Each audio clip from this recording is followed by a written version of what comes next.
you guys, how are you? Welcome back to Storytime from my bedroom. Today we're not in the bedroom because, my grandbaby in the bedroom sleep. Y'all, I thought I had an off day without her. Situations and complications happen, honey, and she in there snoring up a storm on my back. So I decided to get up early today and not sleep with this child. But before we get started, you guys, it ain't been that long. You already know, click the bell for notifications. Subscribe to the channel, you guys. It is absolutely free and in your budget. The only thing probably in 2022 that you're going to get free is a YouTube subscription. So go ahead and subscribe to the channel. Go ahead and give the video a thumbs up if you enjoy it and leave me some comments down in the below. You guys, I'm so excited. Let me make this little announcement. Ding, ding, ding, ding, ding. I've decided, you guys, to slow down. Oh, honey, I had some little health situations, complications, honey. And it's like, you know what, Sherry, you need to slow down some. You got to get more sleep. You got to take care of your body. And honey, at the end of the day, you old. You 51. Yeah, people say that ain't old, but you need a little bit more downtime when you're older than when you are when you're younger. I ain't no spring chicken. Now, I'm a plump hen, but I ain't no spring chicken no more. You guys, I wanted to bring this story to you. I don't think I ever told you guys this story. I went back into my log and kind of looked at the titles. I don't think I told you guys this story. So everybody's been talking about the Jeffrey Dahmer series that is on Netflix. Now, I have not watched it. I've been knowing, I think for some people that were born like in the 90s or no, the 2000, late 90s, early 2000s was oblivious to Jeffrey Dahmer. For those that was born in the 70s and the 80s, we know about Jeffrey Dahmer. So I didn't find it interesting enough, or just his story in general, for me to go and watch it. But some people say they liked it. Some people say they got real creepy vibes from it. So if you guys saw that, let me know down in the description box if you watched this series. I thought it was a movie, but it's actually a series. So don't mind my nails, y'all. I'm getting them cut off. I need to give me a fresh set for the for autumn time. So I didn't watch it, but I had more people say they got creepy vibes from it than anything. So I said, well, let me tell my own story about a serial killer that happened in Cincinnati, Ohio. And this man's name was Alton Coleman. Honey, Alton Coleman and Debra Brown. Do y'all know anything about them? They was black serial killers. Grab your pearls, honey, because you... Normally, it ain't us that do, serial killing around here, y'all. You know, no disrespect to my Caucasian subscribers. Don't unsubscribe, honey. We ain't making it racial. But, you know, that's y'all category. Honey, we do other things, but we don't serial kill. So when they found this serial killer and found out that this guy and this woman was black, honey, the black community... we was in shambles, honey. In shambles anyways, because the guy was around killing people. But in shambles, like, we was messed up. Like the one guy, I think his name was something Milo, that was the sniper. When we just, honey, we all knew he would, what these white folks out here doing, honey. We all knew that man had to be white, shooting people at the gas station, honey. You on pump 9 dodging bullets and can't even get you a good fill up. You know, you carpooling and then you get to the gas station. It ain't about give me $5 on pump 10 or what you putting in on gas. Now the question is who gonna pump it?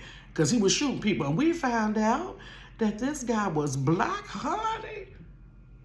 We was, yeah.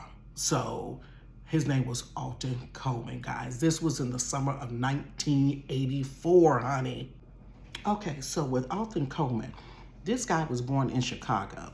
So obviously he had some bad life or what have you. So I read up on him because I hadn't read up on him in a while. But he had a bad life, so his mom like threw him in a garbage can. I guess she didn't want him. She threw him in a garbage can. The grandmother got him out of the garbage can. But his mom was a prostitute. And so his mom and his grandmother, the same one that delivered him out the garbage can, were like sleeping with him, and they would have him like do bestiality type stuff. So he was really messed up and whacked up. Before he even got to Ohio, the Ohio area, he terrorized like the Midwest area. between Chicago, not Chicago, but between Illinois and like Wisconsin, like Kenosha, Wisconsin, or what have you. This man was raping people all over the place. He was raping 12-year-old girls, 15-year-old girls, 25-year-old women, just a slew of people that he was raping. And he got locked up several times. Up in Joliet, Illinois, he got locked up. Well, he ended up being in there and he raped 3 of the male inmates. So he didn't get convicted for that. He just got it for like battery or whatever battery is in the eyes of the law. I didn't look that up, but he didn't get it for rape. So after getting out, he goes on a spree and he starts raping more people. Like, this man is, I guess what was done to him in childhood, he decides to take it out on other people, and he's just on this constant raping. His MO was to rape you and to strangle you. That was his MO. And also his mom and them would have him kill animals as part of like a voodoo ritual. I'm like, they done messed this man up. So, and he just stayed messed up. And so by this time, he's still in whoever he ended up killing. He's still in their cars, driving it as far as he can get it, dumping it off, going and killing other people, you know, knocking on people's doors that's selling, like, say you're selling a camper. I think one of the ladies they said was selling a camper, and he knocked on the door, you know, acting like he wanted to buy the camper, got inside, beat them up, put them down, her and the husband, put them down in the basement. Another woman, he, by the time he got to Ohio, you guys, he stayed with this reverend. So there was a lady that came over. Now this reverend lived up in Toledo. So he's making his way down to Cincinnati, but he's at the northern top of Ohio. So he's in Toledo by now with somebody's stolen car. How he got connected with this reverend, I have no idea. So there's a lady that came over to the reverend's home, in some type of way he got her address. Well, he pops up over her house and she got 5 kids. Her oldest kid was 10. So he takes the woman and the 10-year-old down in the basement. Now, by this time, he's hooked up with Debra Brown. How he hooked up with her, she just got along with it. I don't know what their story is, if them two were lovers, but whatever, she's on a run with him now. And so they go down in the basement, and they couldn't tell from the body when they found the mother if he had raped her because she was so decomposed. But they did rape the little girl because they saw like blood coming from her body, certain body parts or whatever, and he has stomped them. You guys, brutally, it said brutally stomped them and left them down in the basement, and both of them were dead. So by this time, he makes his place to another part of Ohio. He starts to move a little bit closer down to the Cincinnati area. Now, let me tell you what was going on by the time it hit Toledo, because there was such a string of murders that was coming from Illinois, you know, and then you're coming on across Indiana, and then you're hitting Ohio. You're doing all of that. It's starting to follow you. So by this time, we're getting it on the news down here in Ohio that there's a serial killer that's out there. And they didn't know what his name was, and then eventually they came up with his name because he was on the FBI most wanted thing. And we were floored. Now, my mother was an avid person to watch the news. She didn't watch the news all day, but certain, you know, in the evening time, she made sure she watched the news. And in the morning time for the weather and other information, she would watch the news. So we were always well informed. Didn't get a newspaper, couldn't afford newspapers, y'all. But she made sure she watched the news or what have you. So by this time, it's like, okay, there's a serial killer out here. And he has an MO with grabbing young girls. These girls are 12, 13, 14, 15, you know, years old or whatever. Now, mind you, back in the day, back in 84, 83, and, you know, those times when I was going to school, there were no school buses. You went to the school that was in your neighborhood. It wasn't all this Montessori stuff where you can go way across town. We didn't see a lot of school buses. I don't ever remember seeing any school buses, to be honest. We were inner city kids, so maybe the suburbs had it. So we would walk to school. You know, you would link up with your friend and you would walk to school, 2 or 3 of you, or sometimes you walk to school by yourself. Now, mind you, where I lived at, which was on like off of Liberty, I promise you, the school that I went to, it had to be 2 miles. I promise you, it didn't feel like 2 miles, but now that I'm thinking about it in my mind, that is a good long walk. It was at least 2 miles. But you know, when you're young and we were the type of kids that were outside. These kids now, I ain't gonna talk about these kids now staying in the house all the time. But back then, we were constantly outside. We were always active like that. So walking to school, you know, that distance never bothered us because we had our friends, we were just talking. So it got to the point that some of the moms in the city was like, my mother, okay, who are you walking to school with? Because it was a couple of times I may have walked by myself, left out late, and the other kids had already left. And so my mom, now Tracy, I was talking to Tracy about this the other day. She don't remember. I said, girl, how don't you remember Alton Coleman? She's like, I just don't remember. I said, girl, ain't no way. We were scared of him. So we didn't want to die. So my mom would look out of the window and I would come down the street and I would turn the corner.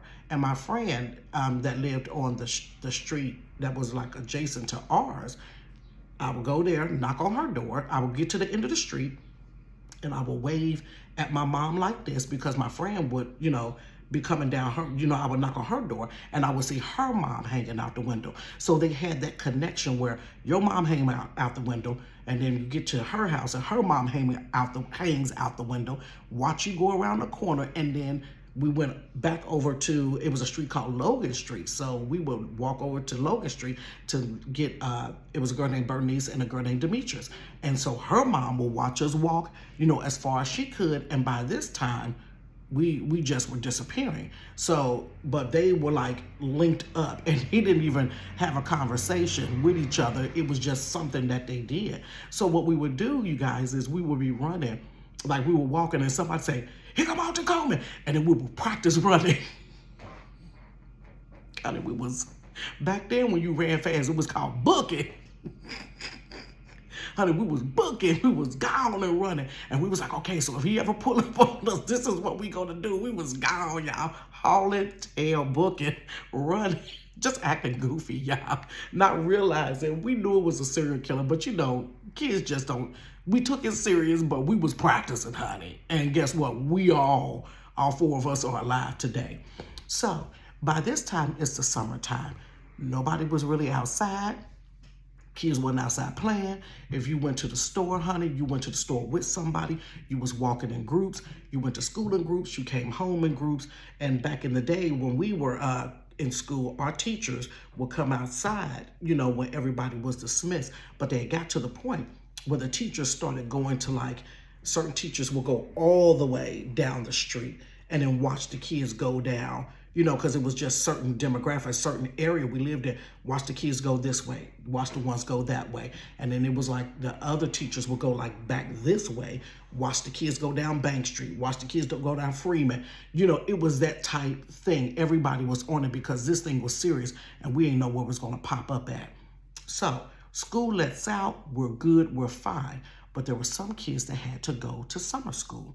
So kids were going to summer school. The teachers were still trying to take, you know, some of the precautions, but I think they had slacked up on the precautions some because there's just not a whole amount of teachers that's in school when it's summer school. So there was one particular girl, her name was Toney Storey. Toney had to go to summer school. Toney lived in the building that my friend lived in. So when I would walk down the street and my mom would watch and I would turn the corner, and I think my friend don't mind me mentioning her name was Tasha. So, and we're still friends to this day. Toney lived in her building. And so they were leaving summer school one day, you guys. It was Toney, and I don't know who the 2 other girls were. Now, you guys don't live in Cincinnati, but let me try to give you a visual. Here's our school right here. And so our school, when you go back down the street, is straight. But then there's this bend. It's like a curve. And if you could, I can watch you so far, but once you hit that bend on Bank Street, you can't see the person anymore. And so Toney and the 2 girls were walking home. Alton Coleman, we didn't know it at the time, but Alton Coleman pulled up on the side of her with Debra Brown in a car and asked them if they wanted to smoke some weed. And they were like, nah, we good. Toney was like, do what? Smoke weed. He was like, you can come with us and, you know, we just gonna smoke some weed or whatever. The 2 girls tried to tell Toney, don't get in that car with them people. You don't know them. You don't need to smoke no weed. And she decided, she was like, I'm just gonna get in there with them. I'm gonna catch up with y'all. I'm gonna catch up with y'all. And they kept saying, don't get in the car with him. Don't get in the car with him. She got in the car with them. And they never saw Toney again. Next time they saw Toney, she was strangled and left in an abandoned building. And I'm gonna put the link for the article down in the description box. He killed our friend Toney Storey. And Toney was probably about, if she went to the same middle school as us, Toney had to be about 14, 15. No older than 16. By the time you hit 16, you had went to high school. You had went to high school. And she got in a car with them and never saw her again. Killed her. And so what they did as like a little memorial type thing for the people that lived in the building was they wrote her name in the window. And when they wrote her name in the window, like, you know how the window's not that clean and you write a name in there, it stayed in there for years. But she was one of the people that got killed by Alton Coleman. So I didn't need to watch Jeffrey Dahmer, honey. Well, one thing about it, when there's a serial killer that is loose, if you've ever experienced that, or some mass murderer or whatever, or a guy, a serial rapist, it puts everybody on high alert. Everybody is on high alert. And I remember that summer, it wasn't hardly nobody outside. Now, what part of summer school he actually got her, if it was midsummer or, you know, summer school probably lasts like a month. So it had to be like June, because we used to get out of school in June. And in school, summer school would go for like, yeah, for about a month. We weren't outside. And that was our thing, was to be outside. We were not outside. And once they caught him, everybody was relieved. The whole city could take like a little woosah or what have you. But we were like upset when we found out that he had killed Toney Storey. And the girls did come forth and said that she got in a car. And I want to say, I may be wrong on this, but I want to say it was like a beige or tan color car that he was in. I want to say that, but he caught them right on that bend, right over there on Bank Street, you guys. You guys be careful, be careful, be careful. Honey, be careful. You live long enough, you see a whole bunch of stuff, you have a whole lot of stories, you guys. Go ahead, before we leave out today, go ahead and click the bell for notifications. Give the video a thumbs up, you guys. And also subscribe to the channel and share the video. Give me some comments down below, you guys. Let me know if you got any crazy folks in your city. Cincinnati got a lot goes on in this city. We really do got a lot. We done made CNN a few times. Not for a good thing, but we done made CNN several times. There's always something popping off in the nasty natty, y'all. So you guys go ahead and have an amazing, what's today? Monday. Have an amazing Monday. And I'm going to make sure I post this week. I ain't even going to say it. I'm just going to do it, honey. How about that? So you guys have an amazing, amazing week. And just take care of one another. And for God's sakes, be careful, you guys. All right. See you next time. Peace.